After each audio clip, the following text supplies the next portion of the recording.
김용현 전 장관은 경호처장 자리에서 물러난 뒤에도 자신의 측근을 경호처에 두고 경호처 지휘부를 쥐락펴락했습니다. 특히 이 측근 인사에게 대통령이나 장관 등이 쓰는 비화폰까지 지급됐던 걸로 파악됐습니다.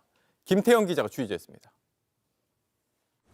김용현 전 국방장관의 개인 집사로 알려진 양모 씨는 김 전 장관 지시로 포고령 작성에 이용했던 노트북과 휴대전화 등을 없앴다는 의혹을 받고 있습니다. 김용현 장관이 계엄 해제 후에 노트북과 휴대전화 파쇄하라고 했습니까? 저는 저에 대한 형사처벌의 우려가 있어서 증언 및 선서를 거부합니다.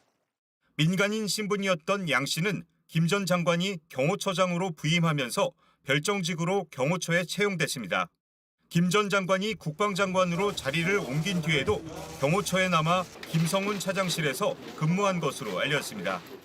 그런데 JTBC 취재 결과 이런 양 씨에게 보안 휴대전화인 비화폰이 지급됐던 것으로 파악됐습니다. 경호처 관계자는 김성훈 차장이 비화폰 관리 업무를 한 것으로 한다며 양 씨에게도 비화폰이 지급돼 있었다고 말했습니다. 비화폰은 도감청이나 통화 녹음이 되지 않으며 주로 대통령과 국무위원들, 군과 국정원, 외교 관련 직무 등 국가 기밀을 다루는 소수 직책에만 지급됩니다. 경호처가 김건희 여사에게도 비화폰을 제공했다는 의혹이 제기돼 논란이 된 이유이기도 합니다. 김건희 씨에게도 비화폰을 지급한 적 있죠? 확인해 드릴 수 없습니다.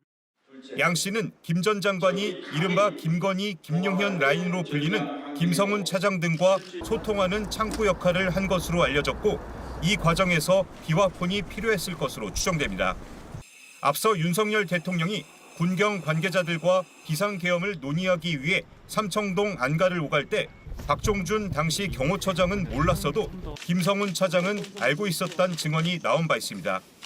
이 때문에 양 씨를 매개로 김 전 장관과 한 몸처럼 움직였을 것으로 보이는 김성훈 차장도 계엄 모의를 사전에 알았을 가능성이 제기됩니다. 경찰은 김성훈 차장에게 내일 출석을 통보했습니다. JTBC 김태형입니다. JTBC 뉴스를 시청해주신 여러분 고맙습니다. 저희는 저녁 6시 30분 뉴스룸에서 뵙겠습니다.